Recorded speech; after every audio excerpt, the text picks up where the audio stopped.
राम गुरुदेव जी महाराज,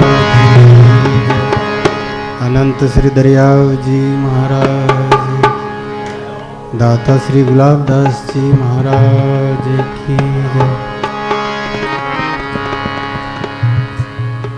वंशी विभूषित करा नवनीरदावात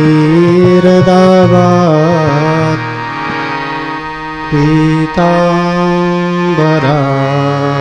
धर्मबिंबफलातरुष्टात् पूर्णेन्दु सुन्दरमुखादरविन्दनेत्रात् श्रीकृष्णात् परं किमपि तत्त्वमहं न जाने।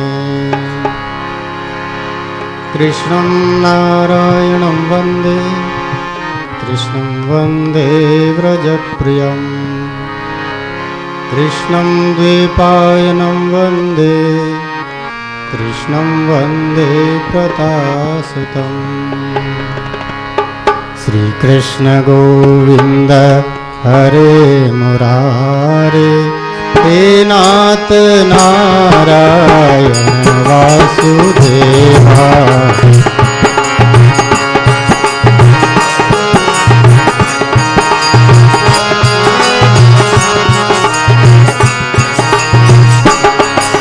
श्रीकृष्ण गोविंद हरे मुरारे, हे नाथ नारायण वासुदेवा।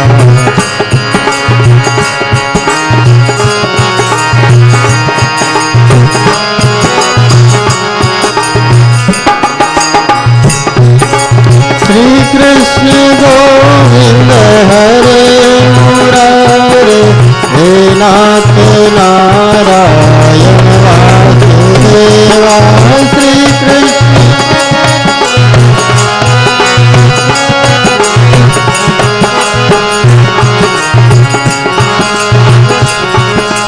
श्रीकृष्ण गोविंद हरे मुरारे, हे नाथ नारायण वासुदेव। श्रीकृष्ण गोविंद हरे मुरारे, हे नाथ नारायण वासुदेवा।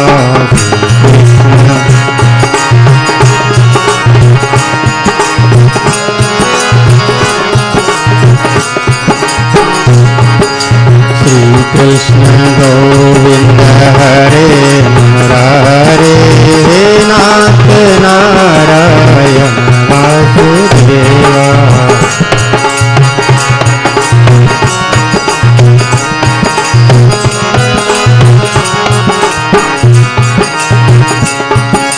हे नाथ नारायण वासुदेवा, हे नाथ नारायण वासुदेवा।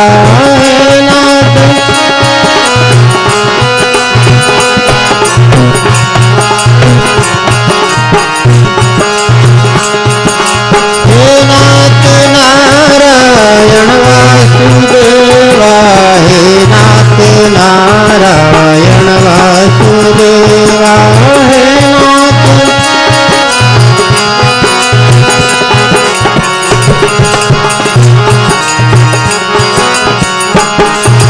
हे नाथ नारायण वासुदेवा, हे नाथ नारायण वासुदेव।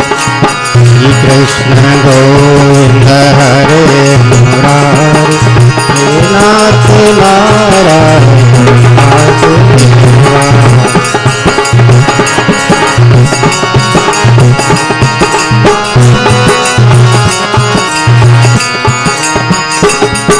हे नाथ नारायण वासुदेवा, हे नाथ नारायण। भक्तवत्सल भगवान की जय, सतगुरुदेव की जय। आयु कर्म च वित्तं च विद्यानिधनमेव च पञ्चेतानि विसृजन्ते गर्भस्थस्यैव देहिना।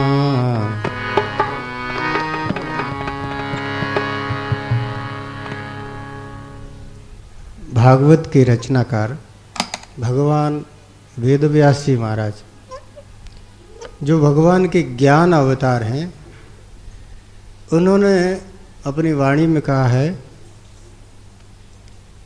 कि मनुष्य के जन्म होने से पहले जब जीव संसार में आता है, उसके पहले ही क्षण में 5 चीज़ें भगवान निर्धारित कर देते, फिक्स कर देते। आयु कर्म च वित्तम च विद्या निधनमेव च पंच एतानि कर्माणि। ये 5 प्रकार की बात तो भगवान की तरफ से फिक्स हैं। ये इसलिए बात कही है कि हम लोग संसार में, प्रपंच में, दौड़ धूप में अपने मन को, चित्त को बड़ा अशांत कर लेते हैं। अगर ये बात, भगवान की बात आपको समझ में आ जाए, विश्वास हो जाए, तो जीवन तो वैसा ही चलेगा आपका, लेकिन मन में अशांति नहीं होगी। क्योंकि जब आपको वित्त, धन कितना मिलना है, जितना मिलना है उतना ही मिलना है, तो मन में निश्चिंता हो जाएगी कि भाई ये जो अतिरिक्त परिश्रम करते हैं, या मन में एक व्यग्रता है, चिंता है जीवन भर के लिए कि अब की बार भगवान बरसात नहीं कर रहे हैं, क्या होगा, अगले साल क्या होगा। अरे एक आदमी के पास तो इतना धन है, वो भी आदमी जिंदा है, और वो इतना चिंतातुर है। अरे भाई तेरे पास तो अरबों की संपत्ति, अब तो मन को शांत कर ले। वो बोले महाराज 7 पीढ़ी तक खत्म तो नहीं होगा, लेकिन अगले वालों का क्या होगा। अरे तो सारे जमाने का ठेका तूने ले रखा है क्या। तो ऐसा जो अज्ञान है, उस अज्ञान को मिटाने के लिए मानव जीवन को शांत करके किस तरह से मन को भगवान में लगाएं, इसलिए वेदव्यास जी महाराज ने बड़ा सोच करके, उन्होंने तो अपने भगवत स्वरूप से इस बात को जाना है, और उन्होंने जो बात कही है वो मिथ्या नहीं हो सकती। देखो आप तो पुरुष होते हैं ना, उनकी बात त्रिकाल सत्य होती, पहले भी सत्य थी, आज भी सत्य और आगे भी सत्य होगी। ये जो शास्त्र हैं हमारे, ये आप्त वाक्य हैं। हमारे दर्शन शास्त्र में, किन्हीं दर्शन शास्त्र ने 3 प्रमाण माने, किसी ने 4 माने, किसी ने 5 माने, वेदांत ने 6 प्रमाण माने। तो प्रमाण का मतलब एक ऐसा आदमी बात कहे, जैसे हमारे दाता गुलाबदास जी महाराज, उन्होंने जो बात कही वो तो सत्य ही होगी। हम मान सकते हैं कि उन्होंने कभी झूठ का कभी सहारा नहीं लिया होगा, क्योंकि जब तक जीवन से मिथ्या आचार, मिथ्या वाणी, मिथ्या आचरण मिटता नहीं है, तब तक भगवत दर्शन होता नहीं है। नाविरतो दुश्चरिता ना शांतो न असमाहित न अशांत मानसो वापी प्रज्ञानेन एकेन माँ आपनुयात। जब तक जीवन में पूरी तरह से शुद्ध सोना जैसा जीवन नहीं होता, तब तक भगवत दर्शन तो होना दूर है, उसको तो मनुष्य जोड़ी भी नहीं मिलती।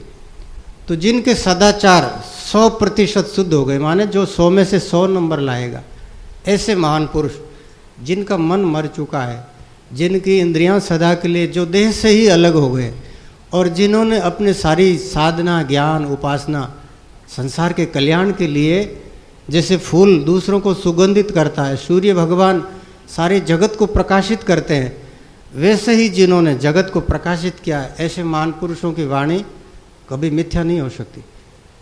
तो ऐसे ही महान पुरुषों ने ये शास्त्र बनाए हैं।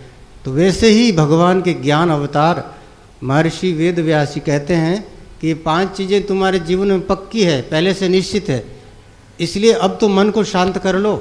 क्या क्या पक्की है सुन लो, और पूरी गांठ बांध करके याद कर लो।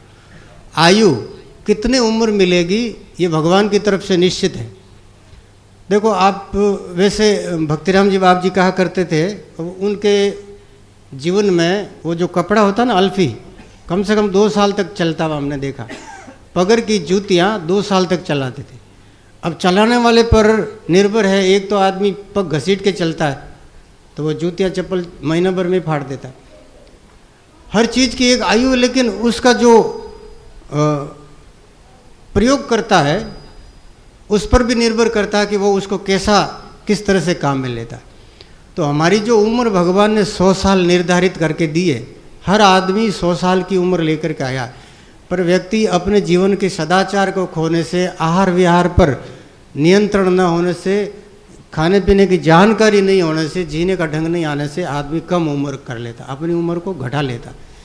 नशा करने से, अब जो ये है ना डॉक्टर लोग, ये हमारे लिए एक प्रमाणिक हो गए कि भाई इन्होंने रिसर्च करके बताया है कि एक व्यक्ति सिगरेट की, बीड़ी की एक फूंक खींचता है तो उसकी 20 मिनट की आयु कम हो जाती है। अब जितनी बीड़ियाँ पिएगा वो 20-20 मिनट गिनते जाओ, एक बीड़ी से 20 मिनट उम्र कम पड़ जाए। एक दारू की गुट्टी लेने से उसके जीवन में 1 महीने की आयु, और जो कई जन्मों के शुभ कर्मों से जिसने ज्ञान पाया है, मनुष्य की कीमत ज्ञान के कारण है। वो ज्ञान के कुछ कोशिकाएं हैं, कितने लाख कोशिकाएं हैं हमारे मस्तिष्क की, तो वो कुछ निश्चित कोशिकाएं नष्ट हो जाती है। इसलिए तो दारू पीने के बाद आदमी पागल जैसा हो जाता है। अब फिर भगवान की दया से उसका मस्तिष्क वापस, उसकी कोशिकाएं सक्रिय होती, पर रोज रोज ऐसा करने से उसका विवेक नष्ट हो जाता है। तो हम 100 साल तक जिएंगे, ये भगवान ने एक वरदान दिया। अगर वेद का एक मंत्र है, ये मंत्र पढ़ लो, आपको भी भगवान 100 साल तक जीने की क्षमता देंगे। पश्येम शरद सत्यम, जीवेम शरद सत्यम, श्रृणुयाम शरद सत्यम, प्रविशाम शरद सत्यम। मैं 100 बसंत ऋतुओं को देखूंगा, 100 वर्षों तक मैं जीऊँगा, ऐसा शुद्ध संकल्प करे तो उस आदमी की आयु 100 साल तक की होगी। हमारे संकल्प में भी बड़ी शक्ति है। तो उम्र निश्चित है, अब उम्र को कोई घटा नहीं सकता, इसलिए मरने का भय छोड़ दो। ये वेदव्यास जी ने कहा है कि हम लोग रोज सोचते हैं मर जाएंगे मर जाएंगे, बूढ़े आदमी को भी डर लगता है मृत्यु का डर। तो जितनी आयु है उतनी तो आयु मिलनी, एक सांस भी कम नहीं होगा, तो मरने का डर छोड़ दो। और जितना समय मिला है उस समय को अमर होने में लगा दो। अब अमर होने के लिए तो ये सत्संग है, स्वाध्याय है, भजन है, सेवा है, दान है, जीवों का उपकार करना, ये सारे कर्म जो है आपको भगवान की तरफ ले जाएंगे, आपको अमर बनाएंगे। तो उम्र के लिए निश्चित हो जाओ। फिर आयु, कर्म, व्यक्ति कर्म कैसा करेगा, कर्म करेगा कि उपासना करेगा कि वो ज्ञान के साधन में लगेगा, ये भी फिक्स है। पूर्व जन्मों के कई जन्मों के कर्म इकट्ठे होकर के उस व्यक्ति के मानव जीवन के संस्कारों का निर्माण होता है। इसीलिए तो कोई आदमी देवता जैसा है। कुछ लोग तो इतने सरल होते हैं कि अपने हिस्से का जो भी कुछ है वो सब दूसरों को दे देते हैं, दूसरों के लिए वो देवता बनते हैं। और कुछ लोग तो ऐसे मूड होते हैं कि वो उनको असुर भी कह दें तो कम नहीं, वो दूसरों की चीज़ खा जाना, दूसरों का हक खा जाना, धोखा देना, लड़ाई करना। तो ऐसे लोग भी हैं दुनिया में, तो उनके संस्कार ऐसे हैं। तो कर्म कैसा है व्यक्ति का, पूर्व जन्म का अच्छा कर्म है तो ये मनुष्य जीवन में वो अच्छा बन करके सब लोगों से यश प्राप्त करेगा और अंत में भगवान को भी प्राप्त करेगा। और अगर बुरा कर्म करता है तो वो व्यक्ति तो नरक में ही जाएगा। हमारे जीवन में 3 प्रकार के कर्म होते हैं, कर्म, अकर्म और विकर्म। ये वेदव्यास जी ने कर्मों का विभाजन किया है। और वैसे 5 प्रकार के कर्मों को भी श्रेणीबद्ध किया गया है। नित्य कर्म, नैमित्तिक कर्म, प्रायश्चित कर्म, काम्य कर्म और उपासना आदि कर्म। तो कर्म किसको बोलते हैं? हम सवेरे जागते हैं ना, जागरण से लेकर के शाम को सोते तक जो भी होता है उसको कर्म बोलते हैं। अब वो क्या कर रहे हो आप, खा रहे हो, पी रहे हो, बोल रहे हो, ये सारे कर्म हैं। तो जो कर्म दूसरों को कष्ट देने वाले हैं उन कर्मों से तो व्यक्ति का अकल्याण होता है, वो नरक में जाता है, पाप कर्म होता है। और सेवा आदि सत्कर्मों से हम दूसरों को, संसार के अन्य प्राणियों को सुख पहुंचाते हैं, वो पुण्य कर्म है। कितनी देर तक सत्संग में बैठे, कितना जप किया, कितना स्वाध्याय किया, ये सारे शुभ कर्म हैं।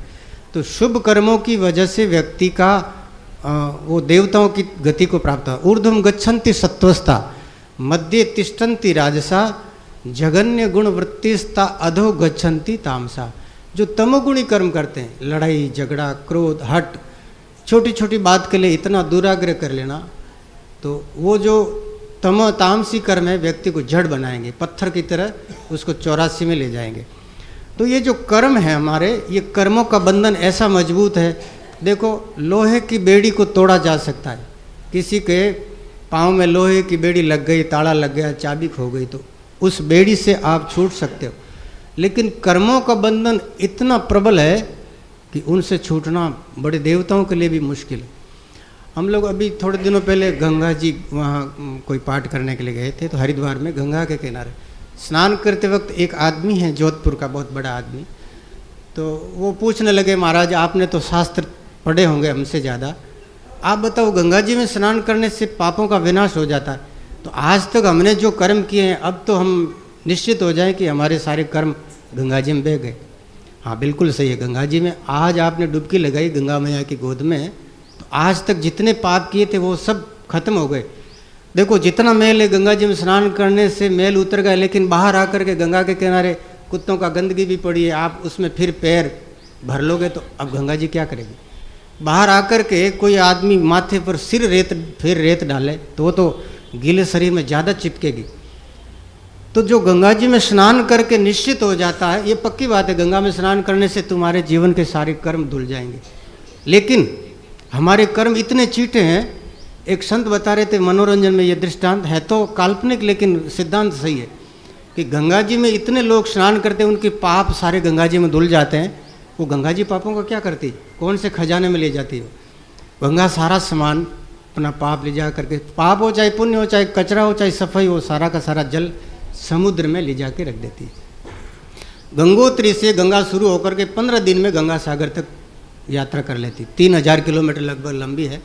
तो 15 दिनों में आपके द्वारा दिया गया जो भी है, चाहे किसी बडेरों की अस्थियाँ हो, चाहे उसमें फूल हो, रास्ते में इधर उधर हो जाए वो बात अलग है, अगर गंगा जी में ही रहे तो 15 दिनों में गंगा सागर में जा करके समाहित हो जाते हैं।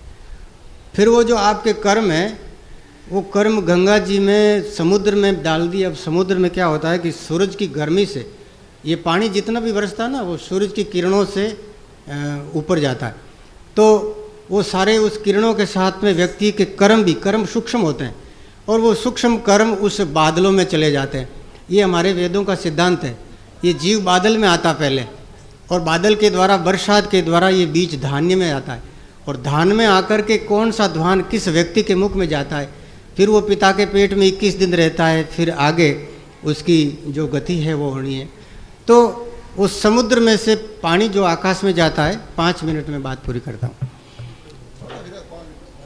समुद्र में से पानी आकाश में जाता है, आकाश में से बरस करके वो जिसका जैसा कर्म है वापस उसके खेत में बरस जाता है। फिर वो जो धान होता है, हर साल आप खेती करते हो, कितने जीव मरते हैं, करोड़ों जीव मरते हैं, वो जीव फिर समाप्त होते हैं, हर साल पैदा हो जाते हैं। तो ये पाप भी नित्य नया, आपका पाप आप तक वापस पहुंच जाता है। ये ऐसा चक्र चलता है। जैसे आज जो बरसा हुआ जल है जमीन में चला जाएगा, बाकी का बह करके नदियों में जा करके फिर समुद्र में चला जाएगा, वही जल वापस चक्र के द्वारा हर साल अपने यहाँ बरसात होती है।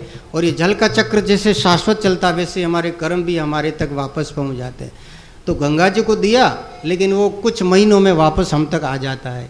इसलिए खुद के कर्म खुद को ही भोगने पड़ेंगे। वेदव्यासी महाराज ने कहा है कि ना भुक्तम क्षीयते कर्म कल्प कोटि शतेरभि, करोड़ों कल्प बीत जाए लेकिन कर्मों का नाश नहीं होता है।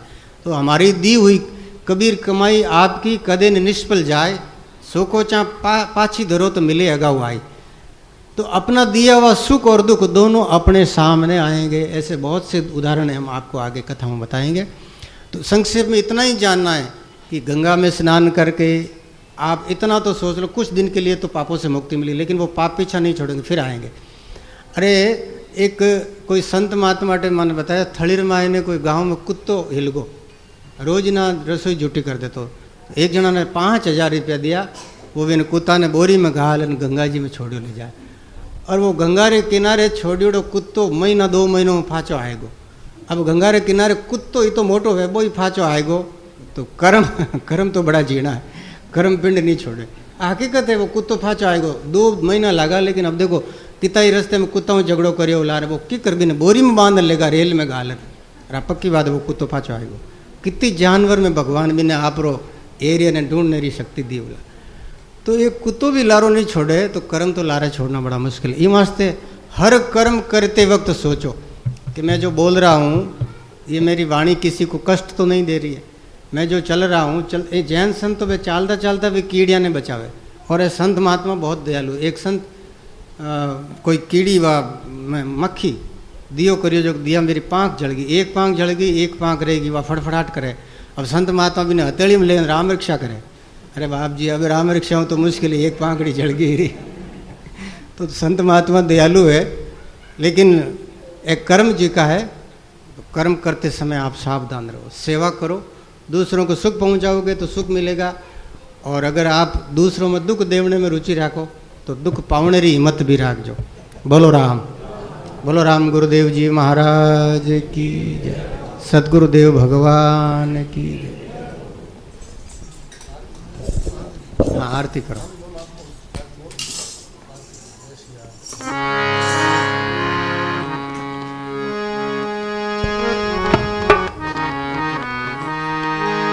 ऐसी आरती निसदी न करिए, ऐसी आरती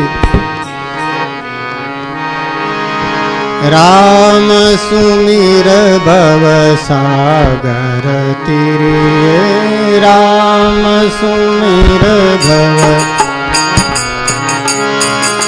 तन मन अर्प चरण चित दीज, सतगुरु सब हृदय धर लीजे।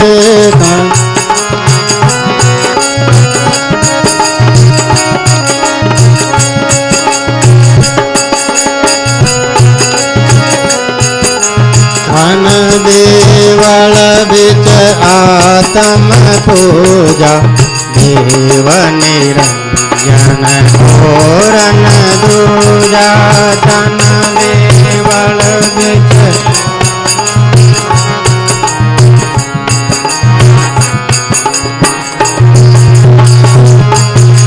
दीपक ध्यान पाँच करवाती, धूप जान के वो दिन राती। अनहद जाल रे इस दिन सेवा करे मन पंडा, आनंद आरती आत्म देवा। जन दरिया जाते, आनंद आरती आत्म देवा। जन दरिया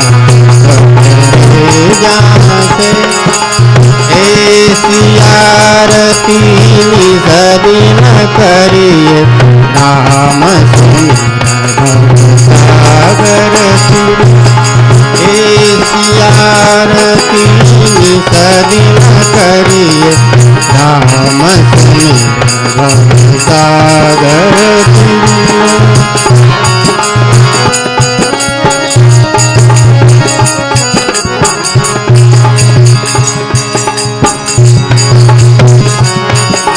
भवन चतुर्दश सकल प्रकाशी, आरती अटल अमर अविनाशी।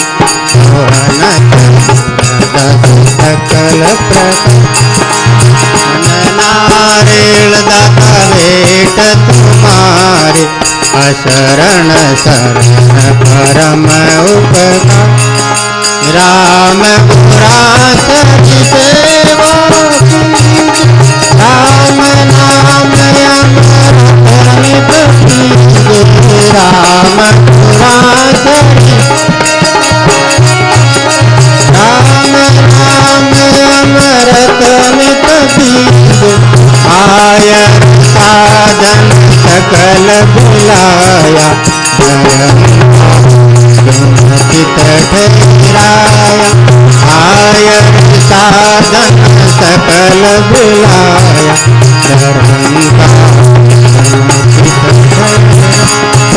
सासो सास राम लिवला, घटनाएं परम ज्योति दर्शाया। सासो सास राम लिवला, घटनाएं परम ज्योति दर्शाया। राम सुमिर के राम सुनाया, न